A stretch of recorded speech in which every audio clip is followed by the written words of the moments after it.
I'm here with Cynthia Robbins from the Woodlands High School, Color Garden, Texas, and we're going to talk a little bit of today about her process, her road to success with the group, and just, how she keeps putting out great programs year after year. So, hi, Cyndi. Hi. Just to start off with, I would just love to kind of, touch base about the season and see how it's going so far. You've already been out for a regional, and so I'm just curious Mhm. how you're tracking, how you're feeling about the year, how the group is doing. I haven't seen any snippets, so you kept it under wraps, which is great, but we'll let how it's going so I can have something to look forward to.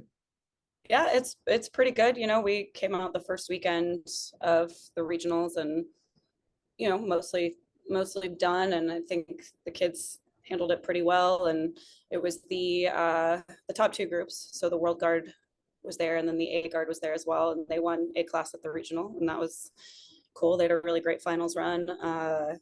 And the world team, I mean, I think they're doing great. I think they have a pretty special show this year, and we're kind of on an island down here in Houston doing our own thing, so it's you never can tell how you're gonna do competitively, but it's been fun so far. So That's great. Do you want to share your show concept with us at all, or where we're going to catch you next? we'll be in Austin this weekend. Okay, so we'll look for you up for marching. Yes, yes. The show's called The Light You Cannot See, and I will let everyone see for themselves. Okay, great. The light you cannot see.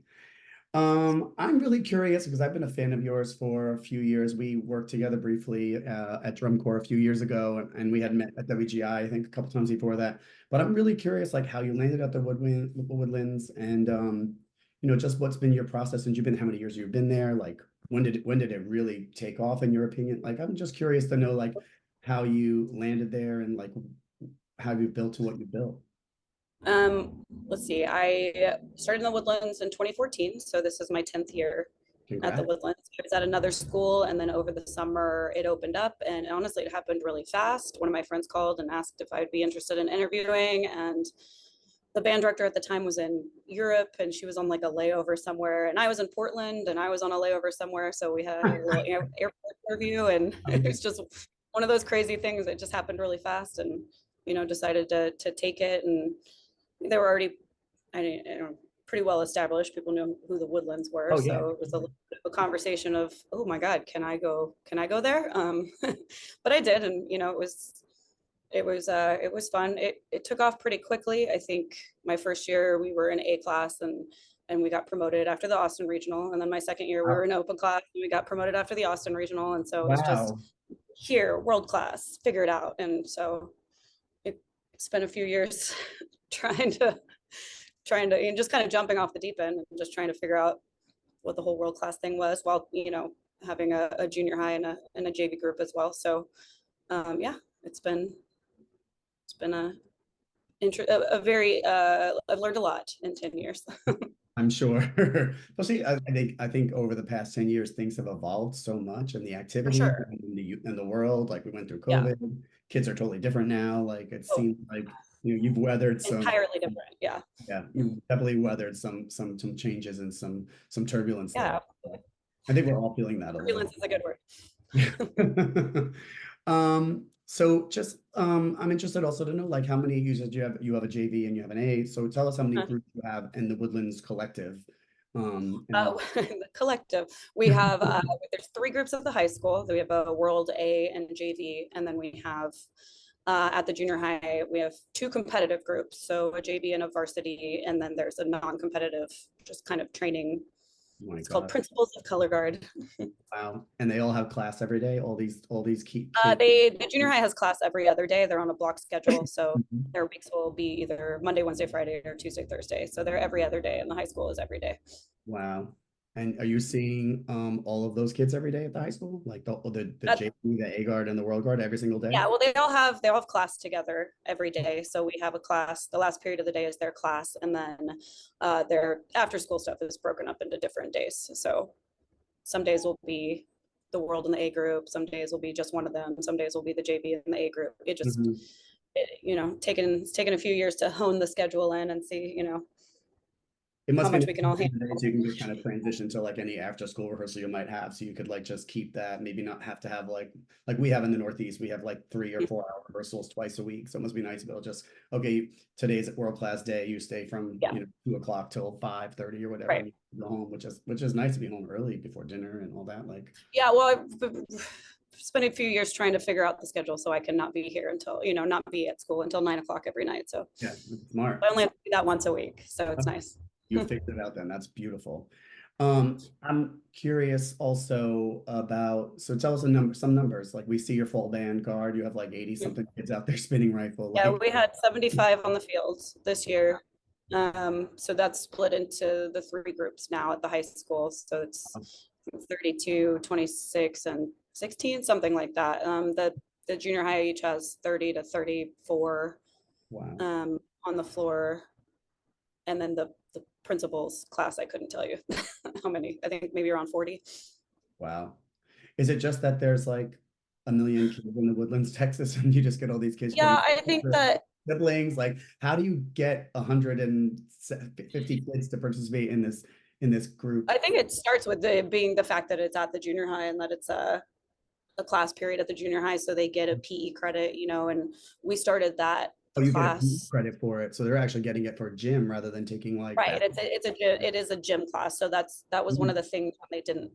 It used to be just like an after school club there, and then in I think 2019, right before COVID, it became a class period, and one of the concerns from the administration was them losing, a PE class, losing the gym, and I think we kind of finally made them see like, no, kids want to do this for their PE class, so Right. it's I think that is a big part of it is kids have the option of doing that for PE, not just PE, not just the drill team or Right. cheerleaders or whatever, it's another option for kids who don't want to do that other stuff. So I think that's a big part of it. Yeah, like I was in high school and I would take a study sometimes. So I would much rather have had the opportunity to like go take this color guard thing. And Yeah, exactly. but I would like, I think 2 of my years in high school, I took a study instead of like taking it as a second elective. And I look back, I'm like, I could have done something like taking an art class, taking music. Like I was in the band, so I had that as my one elective. But Yeah, if I had yeah. color guard in my high school, I would have totally, totally signed up for that. Yeah. Yeah. So That's I think just that it's an option, and the junior high time is a time where they're encouraged to try to do as many activities, discover as many activities that they can. So yeah, that's super part of cool. it. That's really cool. So listen, everybody out there, the trick is to get your junior high people to change gym to color guard, and you'll get an 80-piece color guard on the I field. mean, it took a few years. It took a lot of heavy conversations, but we finally Amazing. got some. And this is the first year there's actually a second class, that principal's class, just because there's so many kids, and we were having to. You can Wow. only fit so many in a gym, so Right. Right. like, rather than having to cut 50 kids, we have another class. 120 in a few years. You'll have 120 kids on the field. I don't know about that. Okay, 100. 20 more. Ooh. Well, with all those kids, I guess the big question for all of us, especially those of us that don't live in states that have color guard class, is like, where do Yeah. you start the training process? Obviously, they're starting young, so they're getting hooked in the 7th or 8th grade, which is amazing. Yeah. And like, what do you start with? I mean, we heard from Jose, he chatted with Becca last week or so, and he was talking about how they start with dance and then he sticks a rifle in their hands, which I thought was really interesting. And they're really like, they're all Yeah, that's interesting. and I was like, oh my God, that's great. I would love to start with rifle. I think it's a little intimidating for younger kids, but if that's how you start, great. That's amazing. Yeah, I think I think you just said it. I think you start them earlier and it's not as intimidating. That's a big Okay. part of it. I think that I've for sure found that with the junior high kids, especially like we start with dance and really strength training because they all weigh 65 pounds, and so doing things that are more PE dance workout bar related type of stuff, and we do start on flag for about a month because it is a class. We spend the first, I guess not semester, but the first 9 weeks doing, dance and flag, and they perform at pep rallies. That's their first performance That's fun. experience. Yeah, so they get to do something fun, and then we put that second 9 weeks we start putting a rifle in their hands, and the kids are all required to have their own rifle, and they know when they join color guard they're required to learn rifle and flag, and so they don't question it. Right. They're not. But you start teaching these things, and you call them you just call it all technique and training, so they're not really scared to try new things. They see all the Mhm. older kids doing it, and they know that that's what you're expected to do. So I mean, yeah, just getting that in their hands when they're Yeah. 12 year olds is a huge thing, because then they're not afraid of it. They're not afraid to try new things. I've had So some rock stars in that color guard. Like those kids look fearless to me when I see them. I'm like, wow. I mean, I think I came to the Austin Regional a few years ago and did the overview tapes, and I was just blown away by just the breadth of town. Like I was like just so impressed with the training, the quality of the training, the performance of the kids. I was like, these kids are like a complete package of a color guard, which I thought was really phenomenal. thank you. Um, I mean, I think they just love color guard, and they love practicing, and they joined in the 7th or 8th grade, so they got hooked early. So Yeah, and that's like, then they get their core friends that are doing it and they just right, kind of work together and then they push each other. Like this week, Susie's better than Jamie and Jamie's better than Jackie. And Jackie all of a sudden one week wakes up and she's better than all. Like I saw that yeah, throughout years when I was at teaching high school guards on the more competitive level. Like I yeah, saw that a lot in terms of like kids kept pushing each other every week. One would come back a little bit better than the other. And they'd be like, look how yeah, I caught my saber. Look at how hard I caught my yeah. rifle. It's like Look so at this cool thing I figured out how to do. yes. Well, nowadays it's like watching Instagram and they're all coming back. Oh, Let me try two 100. rolls under this rifle toss. Let me try this double Uh-huh. Oh turn. yeah, these kids stay after school and record themselves doing something a bajillion times so they can find that perfect rep to put on Instagram. That is really cool. I love that. It's not a thing when I was in high school, No, no, we threw quads and fives and stood in second position, so we didn't have these. Yeah, exactly. We Um, weren't posting it anymore. no, no, no. So I guess that leads me to my next question, which would be like, how do they just introduce themselves to those things and show up one day and go, look, Mrs. Robbins, look, I'm throwing this toss now and I can do this turnaround thing under it, or do you start introducing those like more intermediate advanced skills like when they're freshmen, or like do they Yeah, just yeah, we do. I'm some different a then? little. We get to the end of the year once like the competitive season ends, and we'll start the 8th graders on learning how to do things to prepare them for that. Like they learn how to turn, Mhm. under tosses, or they learn, basic level changes that will get them eventually into rolling under stuff and all that. But yeah, they'll start learning all that stuff as freshmen, and then it'll be part of the audition when we get, into winter guard auditions. And but That's cool. yeah, they start all that pretty early just because they have kind of the basis a little Yeah. bit before. Yeah, they're throwing quads and fives by the time they come out of eighth grade. They're really ready to start trying, especially if they've been spending a year and a half or 2 years working on those Yeah, skills and that training and they have it. It's like, all right, it's just yeah, you just do this you throw it, on count two, you do this, and on three, you do that, and you catch on count, exactly. call it a day. That's really great. Exactly. It I mean, that took a few years to Yeah. build, and getting enough kids to start that. You have like 4 kids who can do something, and then by the time they're seniors, it's there's 20 kids, and everybody else looks at them and goes, "Oh, I'm supposed to do that. Okay, here you go." And Yeah. it's just kind of an expectation, and so It's yeah, almost contagious, right? It's like they all it catch is. Yeah, it is and for it's like, sure. oh, wait, now that they can do that, I want to do it too. Yeah. Cool. So I guess you have a staff of 40 teaching all these children. A staff of 40. Oh, yeah, there's there's 3 of us. There's myself, and then my Joseph is the assistant director, and we're there all the time. And then one more person, Tiffany, she's there twice a week. And outside of that, we have some guest stars, guest choreographers come in every once in a while, but it's pretty much the 3 of us holding down the fort. Wow. I mean, I do. If I had, I would take it off for you because that is impressive. That is impressive to teach Kind of that what it is, it's proficiency. that's the staff. And we also, there's also at the junior high, the sponsor is actually one of my first freshmen at the Wow. Woodlands. She was a freshman my first year at the Woodlands, and then she was my first senior class, and then she came back, and now she's a teacher at the junior high, so she's like the sponsor over there. And so it's cool that it's kind of come full circle. Yeah, that's great. That's great. So I mean, I loved hearing all about this training because obviously it's like, I think we all go through those years, especially, with smaller color guards. Most of the color guards we see, or in my area at least, are like 18 to 22 kids to Mhm. be like this great program that you built with this, massive number of membership. I'm curious also about your creative process. If you're building 3 or 5 shows a year, are you doing that all by yourself? Are you bringing in people to help? Like you just said, you brought in some choreographers, but like, are you concepting all these shows, picking all the music, designing all the floors? Like, how much of that creative process do you get involved in? Oh, 100% of it. I love doing that. It's fun. I mean, I just Music, music. I choreography. listen to, yeah, I just love music. I have, I just listen to it nonstop and have playlist after playlist after playlist. So yeah, I do everything conceptually and visually. And, I have we do most of the choreography in house, and we'll have one or two people come in every once in a while to help, That, fill some stuff.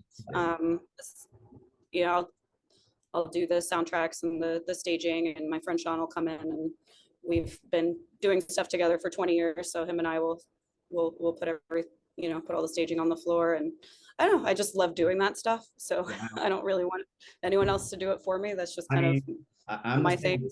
So, I'm the same at AMP. I'm the guy. It's like I do all the yeah, stage. I write 90% of the choreography. I don't really write a lot of the movement, but I orchestrate it. yeah, Um, yeah, yeah. but yeah, I'm the same. I'm like I love being the writer. I love knowing that I can either, write the part first or write the staging first and know that I what Yeah. I wanted to do. I oftentimes feel when I go to other places and I do staging, it's like I know what I would want to see, but I don't Mhm. always know that the people in the gym know that. So I kind of try to communicate that. But I think it's Yeah. amazing when you find people like you, like yourself, who can do it all, who do it all year after year, and you've seen success, and you're building these other, you have 5 programs that are What's coming just, successful. It's pretty impressive. I think just with my teams, I just kind of, oh, the light just turned on. I just kind of know what I want it to be, and we have our little team, and I just I don't know. I spent a long time trying to figure a lot of these things out, especially it's like staging and soundtracks and all that, and a lot of experimenting and a lot of years that weren't necessarily the greatest thing ever, but learned by Correct. failing. And I Admin. think I just think that's a big part of the process, is doing it wrong a little bit and learning from that. And so I think just having done all of that, I like continuing to to Yeah. do it for my teams. And I don't know, I like creating things that I think are interesting, and I'm just going to continue to do that until I don't like it anymore. That's right. Well, I mean, I'm blown away that you do 5 teams. I mean, I have enough with my 2 full-time teams. I can't imagine every week toiling 5 days a week and on the weekends and Yeah, having the other 5 successful programs. Like that is amazing. So congrats on three all of them are three of that. them are all regional A, and then there's the A and the world team, so it's all very different Yeah, yeah, of between course. the 5 groups, but yeah, it's fun. I like doing it. That's awesome. That's awesome. So I guess, I pretty much like asked all the like questions I was really curious about. I'm curious though, and I've said this to you before we jumped on the call. Like, do you have any favorite shows that you remember that you recall that like really stand out, like things you were, that maybe you were really proud of, or did you achieve a certain amount of success one year and you're like, wow, that was like, I mean, you said you got promoted back to back years, so I'm sure those were, stressful but successful years for you. Oh, they were, yeah, it was cool. I think the first year at the Woodlands, we did a show called Overthrown, and that was it was about queens kind of battling for a throne, and it was incredibly appropriate for that group of kids, and I'm very proud of that show. That sounds rude. It makes it sound like the kids were mean, but it was kind of their whole vibe. They're Yeah. very competitive with one another, and that was a that was a really fun show. I'm really proud of that one. And yeah, that second year when they got put in world class, it was we did a show called Weathering Heights, and the goal that year was to just, we weren't going to Dayton or anything. We were just doing regionals, and it was just trying to do something different that wasn't the usual I guess A class formula. That's a bad way to put it, but it's just trying to experiment with something different. And then it was just bam, you're in world class now. So then those were fun shows to do, though. I really look back on those fondly. And then of course, coming out of COVID, we wanted to do something that was everyone would just enjoy watching. So that's kind of how the Doors show happened. I think everybody remembers that Oh yeah. and enjoy that one. So that will always kind of have a special place for me. Yeah. Some really great things. Well, I really appreciate you taking the time to talk to me. I'm sure everyone's gonna be Of really excited course. to listen to our conversation, and I can't wait to see the team. I'm gonna be on flow marching next weekend as soon as I get an internet connection and catch it. And I hope to see you at WGI or sooner. And we'll see you. Awesome. Sweet. Thanks, Lewis. Thanks, Cindy.